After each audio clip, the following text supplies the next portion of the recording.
Welcome, everyone, and thank you guys for joining us today for Quantico Energy's Artificial Intelligence and Machine Learning webinar. Today's webinar is Series 1, Episode 2 of the Machine Learning and Geosciences webinar series. Today, we have the pleasure of Gareth Taylor walking us through what is a very interesting topic at this time, which is how to mitigate the effects of budget cuts on your geoscience deliverables, with a special focus on Earth modeling and alternatives to seismic inversion. Without further ado, Gareth, take it away. Many thanks, Edward. Thanks all for joining our second webinar, which introduces Quantico's ideas on how to mitigate the effect of budget cuts on geoscience teams. In essence, this involves the deployment of machine learning solutions in times of leaner G&G. So the overall takeaway from this is that machine learning, or AI in general perhaps, is not just a neat thing to do, it's an absolute imperative. So at the risk of stating the obvious, this figure from the EIA dramatically shows the impact of the COVID-19 pandemic on the price of WTI crude that was already in the decline from a local high of 63 in December. But it dropped from 53 to $20 quite recently, and the direct impact of that is that we'll be dealing with a leaner for longer business climate, which harkens back to the business methodology proposed by Womack and Jones in their Lean Thinking publication of 2003, which was defined as a way to do more and more with less and less human effort, less equipment, less time and less space, while coming closer and closer to providing customers exactly what they want. So where the rubber hits the road for the E&P industry is that we're faced with excruciatingly difficult choices between G&G cost cutting and how to maintain an understanding of the subsurface drivers for well placement and production. Basically, how can we execute with fewer resources while working in the short term, at least from home? And when I say a few resources or fewer resources, I'm really talking about significant headcount reductions in all sectors of the E&P business. Yesterday, Rystad Energy, a Norwegian consultancy, predicted approximately 1 million jobs will be lost in oil field services this year, and that's the services sector alone. So this really could be a case of leaner for much longer. So the presentation will explore alternative machine learning driven technology that we believe will dramatically reduce cost and time to solution. So in very basic terms, the principal goal of petroleum geoscience is the definition of reservoir architecture or structure. So trying to identify the container and what's in that container in terms of reservoir rock and fluid properties. This information is derived from the analysis and integration of geological, geophysical, and petrophysical data.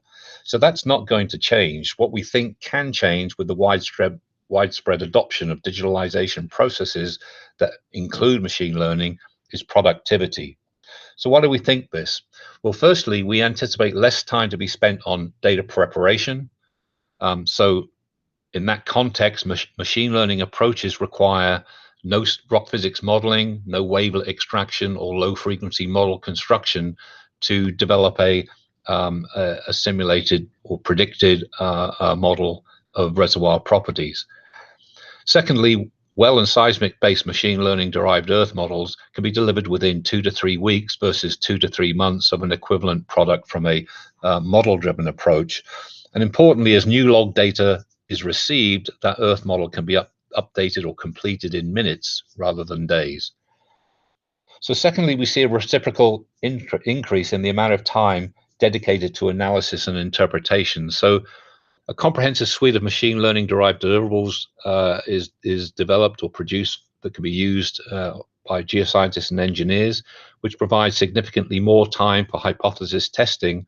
And as a bonus, these earth models are delivered in 2 to 4 times higher resolution, typically 10 to 20 feet, which is a major increase in seismic resolution.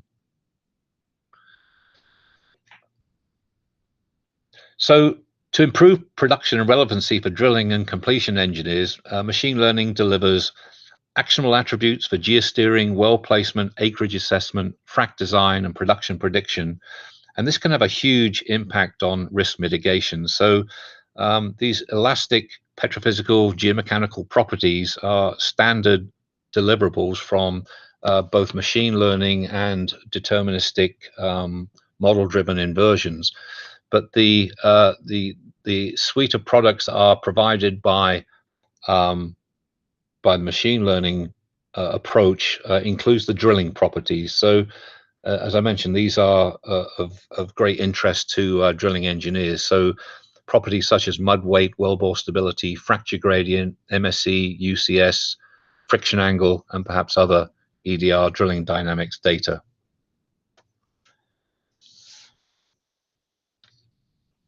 So how do machine learning methods affect this step change in the way we prosecute our E&P workflows and provide more insights faster? So this is a busy but quite beautiful image here. And machine learning algorithms, as the authors state, are designed to learn from experience and recognize complex patterns and relationships in data. So they take a different approach to analyzing data than classical analysis techniques. An approach that is robust, fast, and allows exploration of a large function space. So machine learning is like looking at the data through a different lens, as the figure depicts here. So on the top, we see a domain expert lens, and in the lower right, we see a machine learning lens. So conventional approaches applied by domain experts, such as Fourier analysis and rock physics modeling, etc., are pre-selected and test a hypothesis or simply display data differently. Machine learning explores a much larger function space that can be connected can connect data to some target or label. This is referred to as agnostic mapping in the figure. In this way, it provides the means to discover relationships between variables in high dimensional space that may not be seen in a more conventional deterministic approach.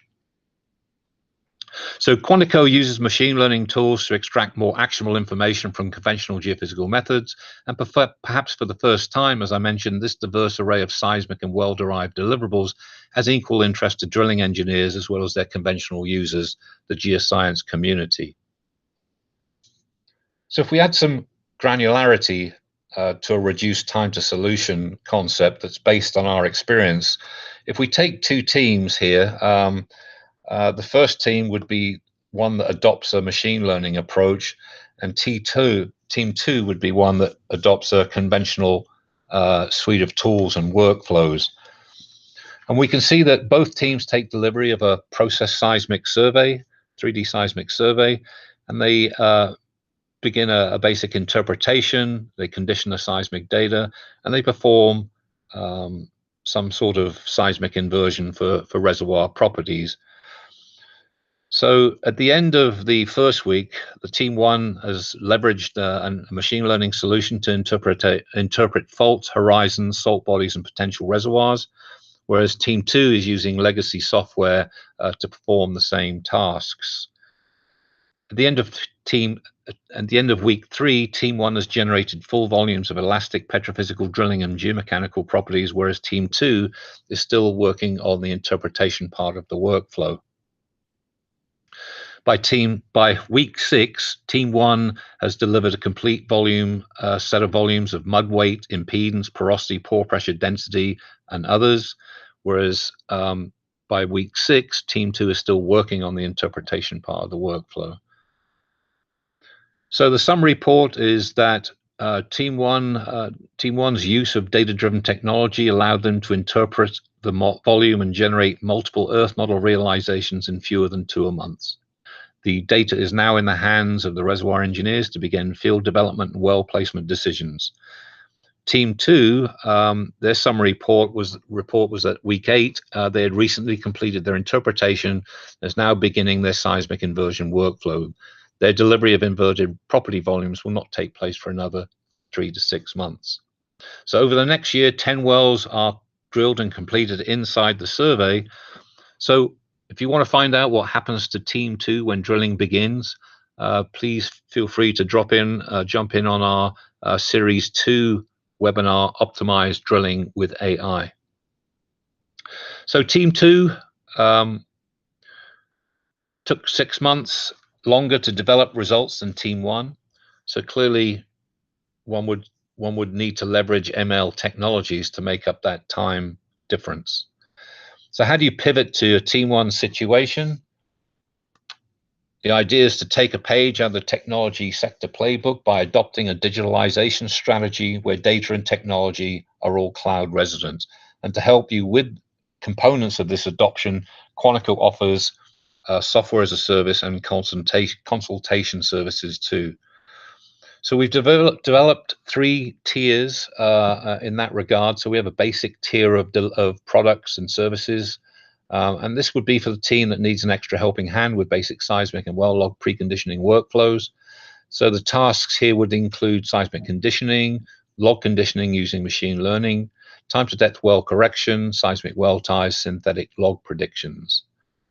The second tier is ideal for a team that's ready to start adopting data-driven approaches and make significant cuts in overhead and time to solution. So we're looking at adding in machine learning derived earth modeling or earth model building. And then the third and most comprehensive tier of tasks would be perfect for end-to-end solution for teams ready to fully adopt AI, SAS, and focus resources on reservoir modeling, well planning, and asset development. And here we've added a dynamic component, so the dynamic machine learning derived earth model building, which is QEarth, and then dynamic real-time log predictions, geocellular models, and then the deployment of Quantico's entire software stack with associated support and training. So thank you for your interest again in our webinars. If you have any questions, feel free to email me at gtaylor@quanticoenergy.com or at our general email address of info@quanticoenergy.com. Thank you.